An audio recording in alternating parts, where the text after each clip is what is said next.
우리가 일반적으로 이 개신교에서 말하는 믿음으로 말미암는 구원 또는 믿음으로 말미암는 의가 어느 날 하나님께서 하나님의 은혜로 예수님께서 십자가에 죽으시고 그 십자가의 공로로 우리 죄가 사하여졌다는 것을 믿게 되면, 그래서 그걸 믿으면 우리의 모든 죄가 다 사해지는 칭의를 얻는다는 거예요. 그러니까 우리가 믿을 때 죄가 사해진다고 그랬잖아요. 그러면 그 십자가의 피가 우리의 죄를 사하는데 과거의 죄를 포함하여 미래의 죄까지 다 사해 준다는 거예요. 그 말은 맞습니까? 안 맞습니까? 십자가의 피가 우리의 과거와 현재와 미래의 죄까지 다 사해 줄 수 있는 능력이 있다는 걸 그건 우리가 믿을 수 있습니까? 없습니까? 그건 믿을 수 있어요. 네. 그런데 자, 내가 예수님을 믿는다고 고백하고 예수님을 믿게 될 때 그때 과거의 죄까지 다 용서가 됩니까? 미래의 죄까지? 네. 그렇게 해서 미래의 죄까지 다 용서가 되었기 때문에, 네. 그래서 그 용서를 믿는다면 그 후에 인간의 육체에 죄성이 남아있기 때문에 죄를 또 짓는다 할지라도 우리의 구원에는 아무런 영향이 없다. 그렇게 말하는 것이 일반 개신교와 특별히 구원파의 엄청난 오류입니다. 그 말 자체가 잘못됐죠. 근데 죄와 의는 합할 수 없는데. 근데 제 일 보세요. 나름대로 일리가 있잖아요. 그러니까 내가 믿을 때 미래의 죄까지 다 용서받았으니까, 미래의 죄 다 이미 계산된 거예요. 계산 다 치렀으니까 내가 그 후에 예수님 믿고도 그 후에 내가 죄를 지었다 할지라도 그건 내 구원에는 아무런 상관이 없다고 하는 거예요. 특별히 거기에 아주 극단적인 생각을 가지는 것이 구원파인데, 구원파는 예수님 믿고 구원을 얻은 사람은 이제는 죄를 용서해달라고 하는 회개의 기도를 하는 것도 그건 잘못인 거다. 예수님을 모독하는 거고 그 회개의 기도하면 지옥으로 떨어져 버린다. 그렇게까지 가르치는 것이 구원파입니다. 여기서 문제가 뭐가 있을까요? 뭐가 문제가 있을까요? 첫 번째는 믿음이 무엇인가에 대한 그 정의가 잘못되어 있습니다. 믿음이 깨달음인가? 깨달음. 그러니까 이 구원파나 이런 사람들은 그 믿는 것도 누구의 은혜요? 하나님의 은혜요. 그러니까 그다음에 이 칼빈의 사상을 믿는 사람들은 예정론을 믿잖아요. 그러니까 구원받을 사람들이 이미 다 정해졌단 말이에요. 그러니까 하나님께서 구원받기로 한 사람들은 자연히 믿어지게 된다 이 말이에요. 믿어지게 되는 거예요. 그래서 그 사람들은 다 이렇게 구원받는다 이 말이죠. 여러분, 믿음이 믿어지게 되는 그 깨달음을 말합니까? 이게 무슨 말이냐면 믿음은 깨달음이냐 영접함이냐 하는 거예요. 깨달아서 영접하는 거죠. 그래서 두 가지가 동시에 이루어지는 거죠. 깨닫고 영접하는까지 이르러야 믿음의 진짜 저희가 되는 거죠. 근데 이 사람들은 그 깨달음과 인정, 예수님께서 십자가에서 나를 위해서 죄값을 치렀고 그것을 내가 이제 인정하는 거예요. 인정하고 이제 영접까지 이것이 연결되지 않는 거예요. 왜냐하면 예수님을 영접하게 되면 사실은 진짜 믿음의 핵심은 영접입니다. 그러니까 예수님이 내 안의 지성소에 주인의 자리에 영접이 되면 나는 누구의 소유가 되는 거예요? 예수님의 소유가 되는 거죠. 그리고 내 행위의 주인은 누가 되는 거예요? 예수님이 되는 거예요. 내가 살아도 누가 사는 거예요? 내가 계명을 지켜도 누가 지키는 거예요? 예수님이 지키는 거예요. 그러니까 내가 지키면 지킬 수 없고 율법주의자가 될 수밖에 없었던 계명에 대한 순종이 예수님이 지키면 지키고도 남는 것이 된다는 거예요. 예수님이 지키면 계명을 순종하는 것이 성령의 열매가 되고 내가 지키면 그것이 힘과 능으로 하는 일이, 마지못해 하는 것이 억지로 하는 일이라는 거죠. 자, 그래서 진짜로 우리가 죄를, 아무리 내가 육체의 본성이 있다 할지라도, 타락한 본성이 있다 할지라도, 내가 만약에 내 모든 삶을 예수님께 맡겨버렸다면 죄를 질까요, 안 지을까요? 안 짓죠. 안 짓는 거예요. 네. 그러니까 죄를 예수님의 그 십자가의 은혜와 공로를 인정하긴 했지만 맡기지 않았기 때문에 죄를 짓는 거거든요. 그러니까 죄성 때문에 죄를 짓는 게 아니라 믿음이 맡김까지 이르지 않았기 때문에 죄를 짓는다 이 말이에요. 자, 그다음에 이 일반 개신교의 또 문제점 뭐냐면, 구원은 취소될 수 없다. 한 번 얻은 구원은. 왜냐하면 구원의 절대적인 주권은 하나님에게 있다는 거죠. 하나님이 주신다니까. 하나님, 믿음도 하나님의 은혜로 받는 거고, 그래서 구원은 100% 하나님의 은혜로 받기 때문에 그 구원은 사람의 손에 있는 것이 아니고 하나님 손에 있기 때문에 취소되거나 변함이 없다는 거예요. 여러분, 이게 굉장히 설득력 있잖아요. 하나님 손에 있기 때문에. 그러면 우리가 하나님께서 주신 그 믿음은 오늘 믿었지만 내일 믿음이 변할 수 있을까요, 없을까요? 변할 수 있죠. 하나님이 주신 믿음은, 하나님이 지키는 믿음이라면 변할 수가 있는 거죠. 근데 영접한다고 하는 것은 그 누구에게 달린 일이에요? 우리에게 달린 일이에요. 영접한다는 건. 그러니까 이게 미묘한 것이지만 분명히 차이가 있죠. 하나님 손에 잡힌 것이 믿음이라고 한다면 그 믿음은 절대로 변하면 안 되는 거예요. 근데 실제로 우리의 생활에서 믿음이 변한가요? 안 변하든가요? 변하죠. 언젠가는 믿어졌던 것이 언젠가는 또 무슨 그 인생의 홍해 앞에 다다르거나 또 어떤 다른 헷갈리는 말 들으면 그것이 흔들려 안 흔들려요? 변하는 거죠. 그럼 그게 하나님께서 온 믿음입니까? 아니죠. 그러니까 이건 무리가 있는 거예요. 우리가 왜 믿음이 구원의 조건이 되었는가 하는 것을 우리가 알아둘 필요가 있습니다. 첫 번째, 인간의 죄는 어디에 시작된 거예요?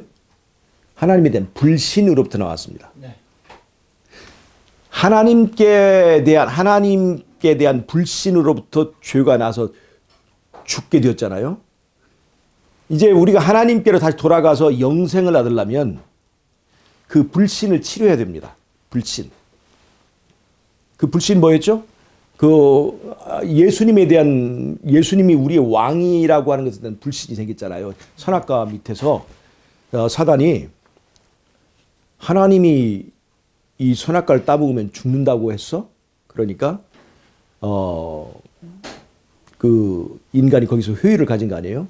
선악과가 어떻게 보여요? 먹음직하고 보암직하고 지혜롭게 할 만큼 탐스럽고. 이게 무슨 말이에요? 이것을 먹으면 뱀의 말대로 하나님같이 될 수 있는 거예요. 그러면 하나님같이 되면 우리 하나님의 율법에 매일 필요가 있어요, 없어요? 율법에 순종하지 않아도 자유롭게 살 수 있는데 왜 하나님은 우리에게 이 율법을 주시는 것인가? 율법을 주셔서 우리로 하여금 우리의 그 행동의 자유를 이렇게 제한하는 것인가? 거기서 하나님은 가장 좋은 것은 우리에게 주시지 않고 그 위에 값싼 것만 주셨구나. 그래서 이 인간이 예수님이 우리의 왕이라고 하는 것에 대해서 불신하기 시작했어요. 이 왕은 독재자구나 하는 것이 이 범죄의 단서였습니다. 불신이에요. 하나님에 대한 불신. 하나님은 우리가 잘 되는 것보다 우리가 언제까지나 그 하나님의 노예가 되어서 이렇게 율법을 지키며 살도록 하는 사단이 말하는 독재자고, 사단은 하늘에서 쫓겨났는데 사실 우리의 자유를 이제 우리를 이 종의 멍에에서 구해주고 자유를 주기 위해서 저는 핍박을 당하는구나 하는 판단하게 되어서 결국은 그 인간이 선악과를 따먹게 된 것입니다. 그러니까 하나님에 대한 불신, 거기서 불순종이 나오게 된 거예요. 그러면 이제 우리가 에덴으로 돌아가려면 우리는 순종의 사람이 되어야 됩니다. 근데 순종하려면 뭐가 있어야 돼요? 이 불신이 치료가 돼야 돼요. 그 불신 치료되는 그것이 뭐예요? 그 믿음이죠. 믿음. 치료된 상태가. 이제는 하나님께 대해 신뢰를 하게 되는 거예요. 신뢰를 해서 어떻다는 것, 신뢰로 끝나는 것이 아니라 신뢰해서 예수님을 우리의 왕으로 영접해야 되는 것입니다. 그러니까 예수님을 버려서 문제가 됐으니까 이제는 예수님을 영접해야 문제가 해결되는 거예요. 자, 그런데 이 불신을 치료하기 위해서 하나님께서 준비하신 방법이 뭡니까? 내가 너희를 얼만큼 사랑하는지를 확실하게 보여줄게. 그것이 뭐예요? 십자가입니다. 그래, 하나님은 좋은 것은 하나님이 다 먹고 값싼 것만 주고 우리의 자유를 억압하고 우리에게 율법을 지키라고 강요하시는 하나님은 독재자다라고 하는 그 사단의 거짓말을 깨부수기 위해서 하나님께서 우리 인간을 죄인을 구하기 위해서 더군다나 하나님을 찌르고 이제 떠나간 우리 인간을 구원하기 위해서 하나님께서 누구를 바치는 거예요? 자기의 독생자를 바치는 거예요. 그러니까 아브라함에게 가장 큰 제사가 이삭을 바치는 거였죠. 그 이삭보다도 훨씬 더 그 하나님에게 소중한 독생자가 바로 예수님인데 그 예수님을 십자가에서 희생하는 그 놀라운 그 희생의 진실을 보여주는 거죠. 거기서 우리가 뭘 알 수 있어요? 하나님에 대한 진실을 알 수 있습니다. 하나님이 우리를 얼마나 사랑하는지에 대한 그 하나님의 마음을 알 수 있게 됩니다. 그래서 범죄할 때 인간이 하나님은 우리를 위해서 우리에게는 값싼 것만 주고 가장 좋은 것은 하나님이 차지하시는 독재자다라고 하는 것이 깨지는 것은 우리가 십자가에서 그분의 독생자를 바치는 그 하나님의 모습, 또 우리를 구하기 위해서 자기의 생명을 제물로 바치는 예수님의 모습을 통해서 이분을 드디어 이제 믿을 수가 있어. 이런 하나님이라면 내가 이분을 다시 왕으로 믿을 수가 있어 하는 믿음이 거기 생기는 거예요. 그래서 그 믿음을 통해서 우리가 예수님을 영접하는 겁니다. 그래서 예수님을 영접하게 되는 거예요. 그리고 이제 이렇게 사랑에 의해서 예수님을 영접하게 된 사람은 예수님에 대하여 예수님의 말씀을 율법을 순종하는 것이 쉬운 일일까요? 어려운 일일까요? 예수님을 사랑하게 된 사람은 이 율법을 지키는 것이 쉬운 일입니다. 즐겨하는 일이 되는 거예요. 그 관계를 잘 나타내 주는 것이 어디 있냐면 빌레몬서에 있습니다. 빌레몬서. 빌레몬의 집에 여러분 이 빌레몬이 독재자 같은 사람이 아닙니다. 이건 빌레몬은 거듭난 그리스도인이에요. 사도 바울에 의해서 이제 진리를 받아들이고 이 자기 집안에서 작은 교회를 운영했던 예배 소장입니다.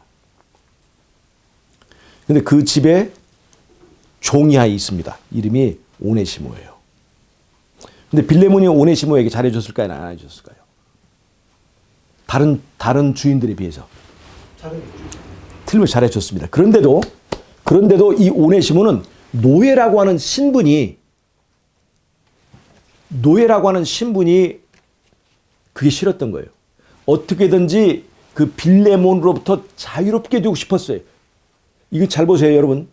성경의 모든 책들을 관통해서 주제가 뭐냐면 어떻게 사람이 율법으로부터 자유롭게 되느냐 하는 얘기예요.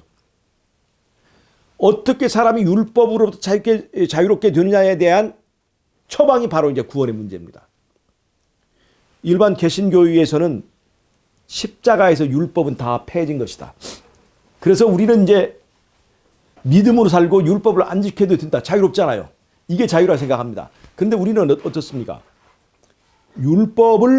율법이 십자가에 폐해졌다 생각하지 않습니다. 그 문제를 잘 설명하는 것이 빌레몬서예요. 잘 보세요.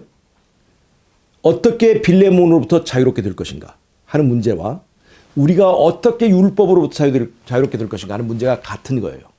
그래서 빌레몬은 지금 율법의 위치를 나타내고 있습니다. 그 집의 노예 오네시모가 빌레몬으로부터 도망가기 위하여 어느 날 그 빌레몬의 집에 금은 폐물을 훔쳐서 도망갑니다. 그 당시에 노예들은 이 도망간 노예들은 잡히면 거의 사형에 가까운 이제 그 형벌을 받을 수 있습니다. 그 당시에 이 로마인들이 철갑상어의 알을 좋아하니까 철갑상어를 양식하는 그 양식장에다 이 도망가다가 잡힌 노예를 갖다 집어넣어서 죽여도 상관없는 그런 것이었어요. 그러니까 이 오네시모가 도망을 갔는데 자유로울까요, 안 자유로울까요? 도망을 가서 빌레몬으로부터 자유롭게 되려고 도망을 갔는데 자유롭지 못한 거예요. 마음에 항상 긴장이 있고 공포가 있고 잡히면 어떻게 될까? 율법은 진짜 너무나 징글징글한 거예요. 원수예요, 원수 이제. 그러다가 이 오네시모가 어디로 가게 됐냐면 로마로 가게 됩니다. 왜 로마로 왔느냐? 로마는 그 당시에 많은 노동자들, 많은 사람들이 모이드는 도시이기 때문에 많은 사람들에게 숨어 있으면 자기를 잡아내지 못할 것이다 생각으로 로마로 갔습니다. 그때 로마에서 어떤 일이 있었느냐? 사도 바울이 이제 옥중에 갇힌 상태에서 옥중에서 전도를 하고 있었어요. 사도 바울이 그 전도에 참여하고 사도 바울이 하는 전도에 오네시가 참여하다가 오네시모는 사도 바울을 아는 사람일까요? 모르는 사람일까요? 아는 사람이에요. 왜냐하면 사도 바울이 빌레몬의 집에서 집회를 여러 번 했으니까. 그래서 사도 바울을 거기서 만나게 됩니다.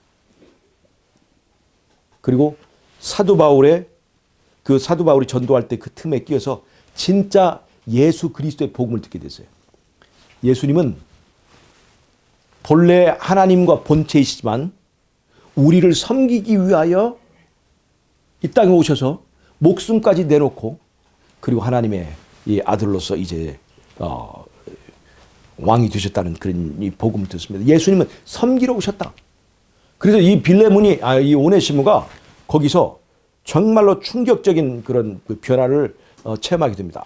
우리 예수, 나는 그렇게 섬기는 일이 싫어서 도망왔는데 우리 예수님은 왕이셨는데 그 나를 구하기 위해서 노예가 되었구나. 그러면서 이 오네시모가 거기서 진심으로 회심을 하게 됩니다. 그리고 사도 바울에게 자기의 모든 얘기를 다 얘기하고 그 다음에 모든 사람이 사도 바울을 떠나가는 시기에 사도 바울을 떠나가지 않은 몇 사람 중에 한 사람이 되어서 사도 바울의 옥바라지를 하게 되었습니다. 근데 사도 바울은 오네시모가 없으면 너무나 불편하죠. 오네시모 자기는 갇혀 있고 이 오네시모가 자기의 모든 수발을 다 들어주는데 그런데 사도 바울은 이 자기의 사랑하는 이제 영적 아들이 되는 오네시모를 위해서 무슨 일을 해줘야 이 사람을 얘를 위해서 무슨 일을 해줘야 될까 하고 생각하다가 그 오네시모에게 오네시모와 빌레몬이 화해하도록 오네시모에게 편지를 써줍니다. 그게 바로 빌레몬서예요. 빌레몬서. 그래서 오네시모에게 오네시모야, 내가 빌레몬에게 편지를 써줬다. 빌레몬이 다른 사람은 모르지만 내 말은 무시하지 못할 것이다. 그리고 내가 이 편지를 보내면 빌레몬이 이 편지를 읽고 너를 용서해 줄 것이다. 그리고 너는 가서 빌레몬과 화해를 하거라 하고 이 사람 이 편지를 보냅니다. 이 오네시모에게 편지를 줘서 이렇게 보내요. 그게 바로 빌레몬서예요. 그래서 사도 바울의 복음서가 여러 가지 많이 있어요. 갈라디아서, 히브리서, 로마서, 이게 다 믿음을 받는 의에 관한 그 내용인데 그런 모든 그 복음을 전도지 한 장으로 딱 만드는데 그게 바로 빌레몬서예요. 한 장짜리. 그걸 딱 읽으면 우리 구원의 원리를 딱 깨달아 알 수 있도록. 그러니까 성경 다 못 가져가고 한 장만 찢어 가지라 한다면 이 빌레몬서 한 장만 가지면 여기 성경의 모든 내용이 다 들어 있습니다. 그래서 이 빌레몬서 오네시모에게 이 편지를 써줘요. 그러니까 이 오네시모가 이 편지를 가지고 빌레몬을 찾아갑니다. 이 빌레몬은 다른 사람 모르지만 오네시모에게는 만나고 싶지 않은 이 세상의 마지막 사람이에요. 너무나 무섭고 두려운 사람이에요. 그런데 중보자 바울의 이 중보를 믿고 이제 오네시모가 빌레몬을 찾아갑니다. 근데 아무리 빌레몬이 좋은 사람이라 하더라도 자기 집에 폐물 다 가지고 도망간 그 오네시모가 뭐 기분이 좋겠어요? 근데 오네시모가 빌레몬을 찾아옵니다. 잘 보세요. 빌레몬은 율법이라고 한다면 오네시모는 우리 같은 죄인입니다. 예수님을 상징하는 것은 바울입니다. 바울과 빌레몬과 오네시모와의 이 삼각관계가 율법과 우리와 사이의 중보자 예수님의 관계를 설명해 주는 겁니다. 이 죄인인 오네시모가 빌레몬을 찾아갑니다. 그래서 빌레몬 앞에 가서 그 편지를 내놓습니다. 편지의 내용은 이겁니다. 빌레몬아, 오네시모가 너한테 큰 죄를 짓고 빚을 졌지? 그런데 내가 너한테 부탁하지.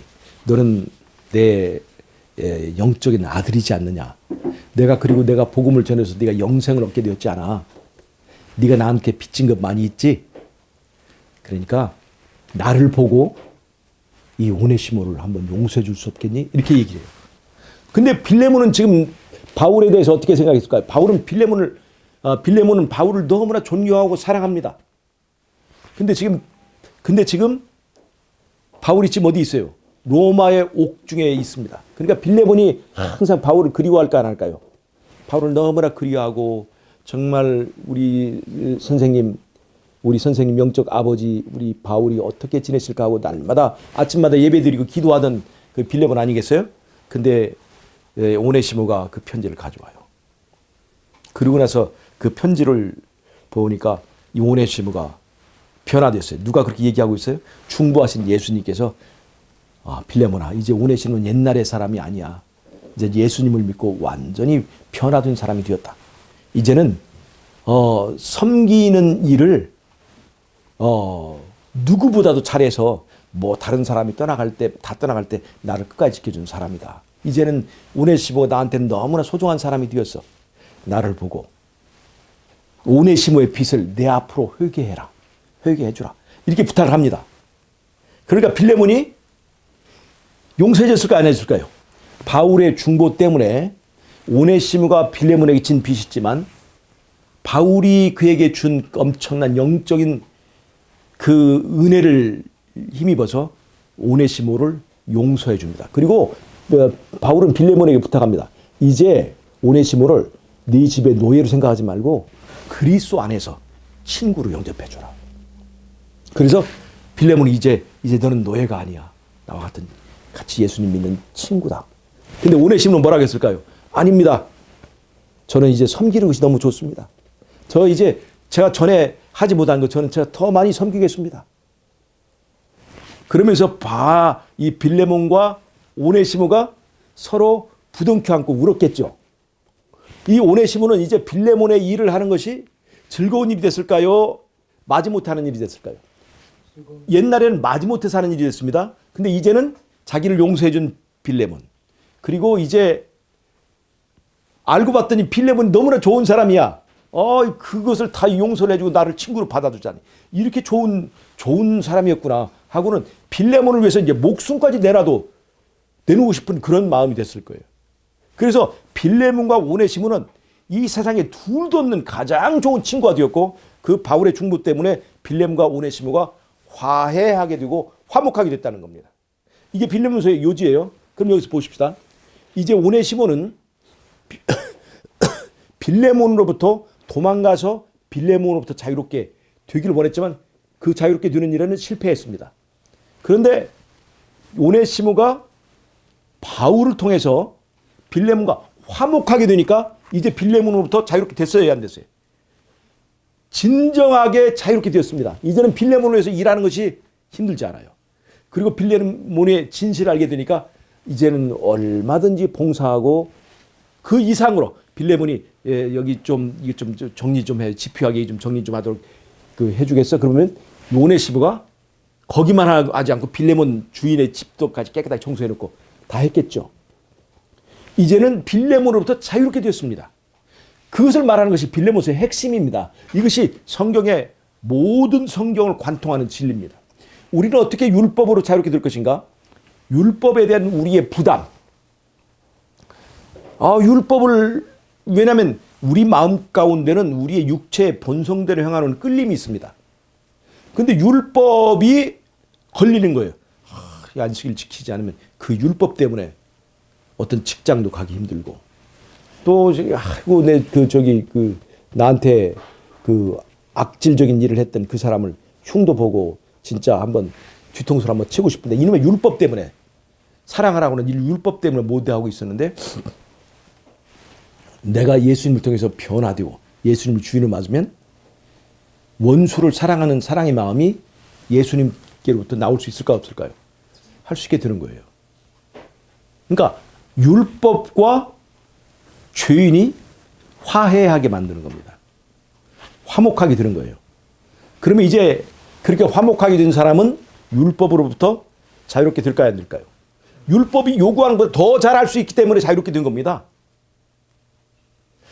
우리가 이제 어떤 공부를 하기 전에 선생님이 숙제를 내주잖아요. 대부분의 아이들은요, 그 숙제가 짐입니다. 왜 짐입니까? 놀고 싶고 게임하고 싶은데 그러면 숙제를 해야 되고, 안 하면 선생님한테 손바닥 맞을 것 같고. 그런데요, 어떤 애들은요, 그 공부를 그 선생님 내준 숙제보다 더 즐기는 애들이 있어요.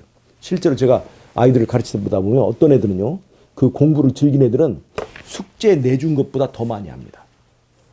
더 문제 내주세요, 더 문제 내주세요 하는 애들이 있어요. 그러니까 그 공부를 좋아하게 되면, 자, 이 오네시모가 예수님을 통해서 빌레몬을 사랑할 수 있게 되었죠. 우리가 예수님을 통해서 율법을 살아갈 수 있게 됐을까 안 할까요? 우리가 예수님이 우리를 얼만큼 사랑하시는지 알면 예수님께서 우리에게 주신 율법이 우리를 해치는 것이 아니라 우리에게 영생을 주는 것이라는 것을 이해하게 되면 율법을 지키는 것이 어렵지 않습니다. 이제 율법, 빌레몬은 오네시모를 볼 때 오네시모 속에서 누구를 볼까요? 바울을 보는 거예요. 바울을 보고 용서해 주는 겁니다. 마찬가지로 율법이 나를 볼 때 내 외모를 보지 않고 내 마음속에 영접한 누구를 보는 거예요? 예수님을 보고 예수님의 공로를 적용해서 우리를 율법이 너는 이제 죄가 없다. 해결됐다. 죄값 다 갚았다. 과거와 현재 미래의 죄값 다 갚았다. 라고 선언하는 겁니다. 그게 칭의입니다. 그런데 칭의와 성화를 나누면 안 돼요. 내가 예수님을 영접하지 않습니까? 그러면 하늘 성소에서는 나를 법적으로 의롭다고 선언을 하게 되고 육체 성소에서는 내가 예수님을 모시기 때문에 예수님에게서 나오는 성령의 새로운 본성이 생깁니다. 그게 성화라고 하는 거예요. 성화와 칭의가 동시에 있는 거예요. 예수님을 영접하는 가운데. 자, 그런데 예수님을 영접하려면 뭐가 있어야 돼요? 자유의지가 있어야 됩니다. 우리가 이제 이 칼빈의 이 5대 강령에 보면 인간에게는 자유의지가 없다 이렇게 얘기합니다. 자유의지가 없어요. 어떻습니까? 우리는 자유의지가 없다는 말이 틀린 말입니까? 옳은 말입니까? 이 자유의지는 뭘 말하냐면 우리가 말하는 자유의지는 섬길 자를 선택할 수 있는 권한을 말하는 거예요. 다른 자유의지가 아니고 섬길 자를 선택할 수 있는 권리가 인간의 범죄 이후로 사실은 박탈당했습니다. 써버린 거예요. 선악관 앞에서 섬길 자를 선택을 해버렸어요. 끝났어요. 그걸로 끝났어요. 우리에게는 더 이상 자유의지가 주어지지 않아요. 우리는 그냥 죄의 노예로 죽어야 되는 거예요. 사망의 노예가 된 거예요. 그런데 우리가 자유의지가 생겼을까요? 안 생겼을까요? 그 후에. 자, 보세요. 인간이 선악과를 먹으면 죽으리라 했으니까 원래 법칙대로라면 먹은 즉시 죽어야 되는 거예요. 먹은 즉시. 그런데 우리가 선악과를 먹고 바로 죽지 않습니다. 60년, 70년. 옛날에 그 구약시대는 거의 1000년 같이 살았죠. 근데 이 시간을 우리가 뭘로 보냐면 은혜의 시간을 보는 거예요. 이 은혜의 시간이 왜 주어졌을까요? 그건 예수님께서 내가 여자의 후손이 되어서 네 죄값을 갚겠다라고 하는 담보를 제시했기 때문에 그 담보를 전제로 해서 약간의 은혜의 시간, 다시 한번 선택할 수 있는 은혜의 시간을 준 거예요. 이 은혜의 시간이 있다는 것은 뭘 말하는 거예요? 다시 한번 선택할 수 있는 자유의지를 허락하겠다는 겁니다. 그러니까 우리의 인간의 범죄, 선악과 사건으로 해서 우리는 자유의지가 박탈당했지만 예수님께서 우리에게 여자의 후손의 복음을 선포하셨을 때 그렇지만 다시 한번 기회를 주겠다고 하는 그 기회가 주어진 것입니다. 잘 보세요. 사단은요, 한 번 죽을까요? 두 번 죽을까요? 한 번 죽습니다. 은혜의 시가 주어지지 않았어요. 왜 그럴까요? 그는 이미 이 높은 IQ, 그 다음에 하나님의 빛의 천사로서 하나님 보좌에서 나온 예수님의 모든 속성과 하나님의 속성을 다 알면서 고의적으로 범죄했습니다. 더 이상 이 사람들을 설득할 수가 없습니다. 이미 하늘에서 설득 기간이 다 끝났습니다. 그래서 이 사람들을 위해서는 대속이 주어지지 않습니다. 천사들을 위해서는. 근데 인간은 아직 미숙하고 창조된 지 얼마 되지 않은 상태에서 범죄했기 때문에 아직 미숙하고 하나님의 품성에 대한 그 모든 것을 알만한 기회가 주어지지 않았기 때문에 다시 한번 기회를 주어진 겁니다. 그래서 인간은 두 번 죽습니다. 한 번 죽고 모든 사람 다 부활해요. 왜냐하면 모든 사람을 위해 다 죄값을 치렀기 때문에. 그 다음에는 아담의 선택이 아니라 누구의 선택에 의해서 죽게 되는 거예요? 아담이 선악과 밑에서 선택했던 것처럼 우리가 예수님에 대해서 다시 선택하는 거예요. 그것이 두 번째 주어진 자유의지입니다. 은혜의 기간 동안에 그 일을 해야 되는 거예요. 그러니까 그것은 누가 행사하는 거예요? 우리가 행사하는 겁니다. 하나님께서 우리에게 그 권한을 줬어요. 왜 그럴까요? 하나님은 모든 다 일방적으로 결정하고 일방적으로 우리를 그 율법을 지키라고 하니까 이 사람들에게 자유의지를 주어서 자발적으로 하나님을 사랑하고 예수님의 말씀대로 순종하는 사람들을 보여주어야만 이 전쟁에서 그분은 끝날 수가 있어요. 그래서 우리에게 자유의지를 줬습니다. 강요하지 않습니다. 첫 번째 창조할 때는 아담에게 자유의지를 줬어요, 안 줬어요? 그냥 하나님 일방적으로 창조하셨잖아요. 그러나 대쟁투에 의해서 깨어진 이 관계는 자유의지를 통해서 아담이 스스로 자발적으로 하나님을 선택할 수 있는 기회를 줘야만 됐습니다. 그래서 자유의지가 주어진 겁니다. 그러니까 지금 우리는 예수 그리스도의 은혜를 전제로 하면 우리에게 자유의지가 있습니까? 없습니까? 이 자유의지는 특별히 섬길 자를 선택하는 자유의지입니다. 우리에게 자유의지가 있어요. 그런데 이 닭을 말이죠. 닭을 시장에다 팔기 위해서 닭을 가지고 그 발목에다 이제 줄을 매서 놓고 말뚝에다 이제 메어놓고 거기다 분필로 동그라미를 딱 그려놓으면 닭이 처음에는 파닥파닥 거리다가 그 발의 끈 때문에 이제 못 나가잖아요. 그럼 얘가 이제 포기하고 발에 있는 끈을 풀어놔줘도 이 원 안에서 못 나간다는 거예요. 그러니까 끈은 풀어졌는데 얘가 자유의지를 행사해요, 안 못해요? 못하는 거예요. 여러분, 우리에게 섬길 자를 선택할 수 있는 자유의지가 있습니다. 하나님께 주신 거예요. 자, 지난번에 우리 조춘호 목사님이 그 말씀하셨어요. 비둘기가 있는데 비둘기를 닭하고 같이 키웠대요. 그랬더니 이 비둘기가 사료를 먹고 살이 찌고 닭하고 같이 놀다 보니까 이제 비둘기가 너무나 닭이랑 같이 있으면 불쌍해서 문을 열어놨대요. 비둘기가 나가도록. 근데 비둘기가 안 나가더래. 날지를 않더래. 자유를 줬는데도 날아갈 줄을 모르는 거야. 그래서 어떻게 했냐면 이 비둘기를 나는 것을 연습을 시켰대. 조 목사님이 비둘기를 한번 이렇게 공기에 던져서 날개 만들고 했더니 나중에는 진짜 날아가더래요. 그러니까 여러분 잘 보세요. 나는 그것이 굉장히 큰 의미가 있는 비유 같아요. 우리에게 하나님께서 자유의지를 줬습니다. 섬길 자를 선택할 수 있는 자유의지를 줬어요.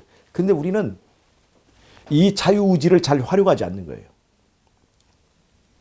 그냥 죄의 노예로 사용할 수 있는데도 불구하고 사용하지 않고 있는 거예요.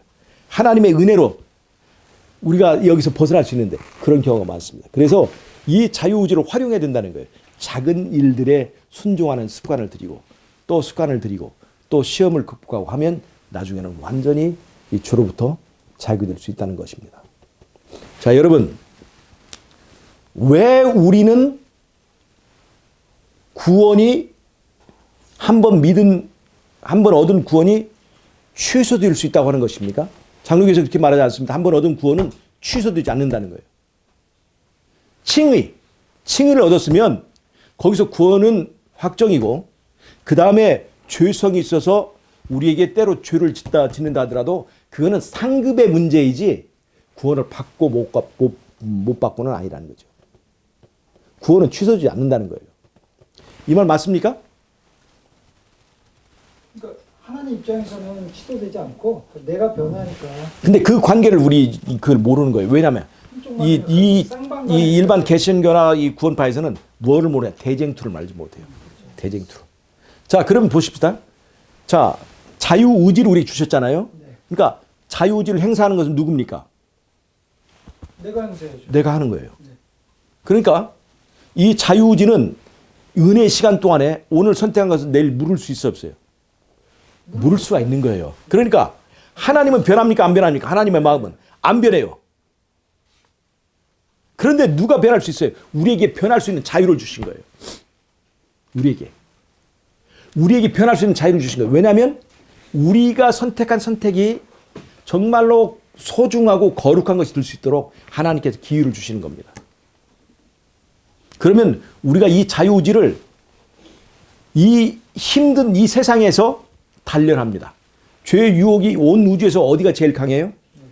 그 다음에 죄에 대한 우리가 하나님의 길을 갈 때 핍박이 어디가 제일 셉니까? 온 우주에서 여기가 제일 셉니다. 그리고 마지막 때 인류 역사 가운데서 마지막 때의 그 아마게돈 전쟁 때 그 저항이 제일 셀 때 이것을 하나님의 은혜를 꽉 붙잡고 극복하고 이겨내는 사람들이 있을까요? 없을까요? 그 사람들이 있어요. 그게 13만 4천 무리예요. 마지막 무리입니다. 근데 이 사람들이 이제 죄의 모든 시련을 이기고 극복한 사람이 이제 하나님 나라에 가면 거기는 죄 짓는 것이 쉬울까요? 죄 안 짓는 것이 쉬울까요? 죄 안 짓는 것이 쉬운 나라에 가면 그들은 영원히 죄를 안 짓게 되는 거예요. 하나님 나라가 영원히 더 이상 이제 죄가 없게 되는 거예요. 그래서 그 경험을 가진 사람들이 거기서 뭐가 되는 거예요? 왕 같은 제사장이 되는 겁니다. 그 경험을 한 사람들이 그 죄를 이기고 나간 이 세상에서 구원받은 아담의 후손들밖에 없는 거예요. 여러분, 이 기간 동안에 우리가 그러한 단련과 훈련을 받는다는 것 너무나 놀랍지 않습니까? 변할 수 있는 자유가 있기 때문에 그런 훈련이 드는 거예요. 만약에 처음부터 더 이상 한번 믿었니? 너 믿었니? 그러면 다 이상 이 기계로 고정시켜버린다 하면 그런 것이 안 되는 거죠. 그거는 그렇게 되면 로봇가 되는 거죠. 로봇가. 그런데 우리가 우리에게 이런 기회를 줬을 때 우리가 정말로 이런 핍박과 시련이 올 때, 유혹이 올 때 우리가 어떻게 해야 될까요? 더 십자가를 바라보고 예수님의 바짓가랑이를 잡아야 되겠죠?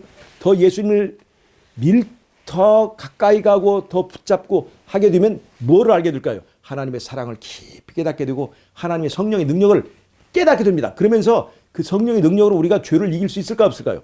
죄를 이길 수 있게 되는 거예요. 그 다음에 그 죄를 이길 수 있는 능력이 이제 죄 안 짓는 곳에 죄 안 지을 수밖에 없는 그곳에 가면 영원히 죄를 안 짓는 사람이 되고 그래서 그 경험을 가진 사람들이 왕 같은 제사장으로서 백성들을 치리하고 다스리게 된다는 것입니다. 여러분 우리에게 선택할 수 있는 자유를 주신 것 감사하지 않습니까? 우리는 무엇으로 보답해야 될까요? 자원하는 심령으로 주님을 따라가기로 결정하는 것입니다. 우리가 오늘 믿은 예수님을 내일 버릴 수 있는 자유를 하나님 우리에게 주셨습니다. 감사합니까? 안 감사합니까? 감사하죠. 누구를 믿어주신 거예요? 우리를 믿어주신 거예요. 우리를. 그래서 이 자유가 있지만 이 자유를 가지고 우리는 더욱더 어떻게 해야 될까요? 아하, 우리는 연약하다는 걸 인정하고 그리스도께 더 나가는 이유로 삼아야 된다 이 말입니다. 그러니까 내 구원은 취소될 수 있어요? 없어요? 하나님의 뜻이 변해서 나에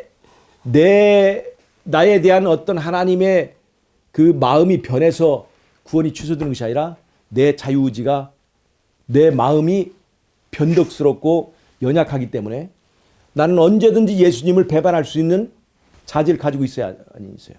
그러니까 나는 예수님을 한 번만 쳐다봐야 됩니까? 끝까지 계속해서 죽기까지 쳐다봐야 됩니까?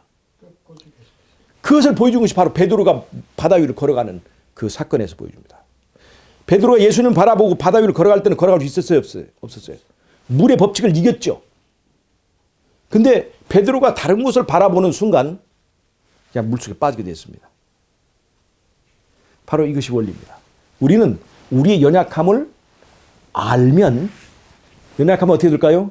우리에게 힘 주시는 예수님께 더 나아가도록 노력해야 됩니다. 최선의 노력을 해야 됩니다. 우리가 연약하다는 것을 알면. 여러분, 하나님은 변하지 않지만 사람은 변할 수 있습니다. 특별히 잘 변하는 게 누구예요? 바로 나입니다. 나의 연약함을 알고 고백하고 주님께 나아가는 삶을 우리가 살면 비록 우리에게 자유의지가 있어서 믿음은 변할 수 있는 여지는 있지만 내가 그리스도를 붙잡고 있는 동안은 죄를 짓지 않고 죄를 이기게 되고 그 다음에 우리의 구원은 확실하게 될 것이라는 것을 우리는 분명히 믿을 수가 있습니다. 그래서 우리가 일반 개신교나 이 구원파의 문제가 뭐냐? 그건 뭐냐면 구원이 없는데 구원이 있다고 자신감을 주는 거예요. 헛 믿음을 주는 겁니다. 그때 뭐 해야 되는데 내 구원이 취소될 수 있으니까 내가 좀 더 조심하고 좀 더 누구를 바라봐야 될까요? 예수님 바라보는 데 집중해야 된다. 나는 죄 지어도 내 구원은 변함이 없어. 이것이 바로 뭐예요? 그게 바로 면죄부와 똑같은 겁니다. 구원이 없는데 구원이 있는 것처럼 말하고 가르치는 것. 그게 큰 문제입니다. 그래서 예수님께서 말씀하십니다. 인자의 날에 너희가 뭘 보겠느냐? 믿음을 보겠느냐. 여러분, 우리는 정말 연약합니다. 그러나 주님께 나아가는 자는 그러니까 우리 힘으로는 할 수 있는 것이 아무것도 없을지라도 우리가 예수님 안에서는 못할 일이 없다. 힘과 능으로는 되지 않지만 뭘로 되느니라? 나의 신으로 된다고 하는 것을 성경은 우리에게 가르치고 있습니다. 자, 여러분, 그래서 정말 진정한 믿음은 영접하는 것입니다. 십자가의 그 의미를 깨닫고 예수님을 영접하는 거예요. 깨닫고 끝나는 것, 인정하는 것, 그리고 내 멋대로 사는 것, 그것이 믿음이 아닙니다. 믿고 영접해서 이제는 내가 아니고 예수님이 살게 하는 것이. 믿고 예수님이 사는데 그런데도 육체 때문에 죄를 짓는다. 그것은 거짓말이에요. 맡기지 않아서 죄 짓는 것뿐이지 우리 육체가 죄의 육체이기 때문에 어쩔 수 없이 죄 짓고 그런 것은 없습니다. 그래서 저는 그래서 이런 이제 유튜브에서 이런 그 구원파의 믿음이라든가 구원관 또 일반 개신교의 그 칼빈의 그 여러 가지 이야기를 들으면서 우리가 얼마나 소중한 기별을 하나님께서 우리에게 주셨는가 하는 걸 깨닫게 돼요. 정말 대쟁투를 올바르게 이해한다는 것. 그래서 율법이 아까 그 빌레몬이 율법을 상징하잖아요. 그러니까 빌레몬을 죽여버리면 빌레몬이 없어져 버리면 오네시모는 영원히 빌레몬을 자유롭게 됩니다. 근데 그런 방법을 택하지 않았다는 겁니다. 빌레몬을 존재하고 빌레몬도 있고 오네시모도 둘 다 같이 사는 방법을 하나님은 채택하셨는데 둘이 원수가 사랑하는 사이로 되게 만들어놨다. 그걸 누가 하셨다? 예수님께서 하셨다. 예수님은 율법을 폐하지 않고 율법을 사랑하게 함으로 우리가 율법으로부터 자유롭게 하셨다. 생각해 보세요. 10계명이 첫 번째 계명이 뭡니까? 나 외에 다른 신을 섬기지 말라 하는 거죠. 이제 예수님 믿었으니까 이제 다른 신을 섬겨도 됩니까? 그거 아니잖아요. 절대로 폐할 수가 없는 거예요. 10계명은. 그래서 예수님을 믿은 사람은 유대인들보다 더 이제 율법을 잘 지킬 수 있는 그런 사람들이 되게 만드는 것이 바로 십자가의 원리다 하는 것을 이해할 수 있으시기를 바랍니다. 오늘 여기까지 말씀을 마치겠습니다. 하나님 우리 아버지, 오늘 우리에게 이 대쟁투의 신비한 원리를 깨닫게 해주셔서 감사합니다. 우리가 연약하지만 우리에게 주신 기회, 우리에게 주신 자유 의지를 활용해서 예수님을 꼭 붙들고 하나님 나라에 들어가는 이기고 승리하는 우리 모두 될 수 있도록 축복해 주시기를 예수님의 이름으로 기도하옵나이다. 아멘.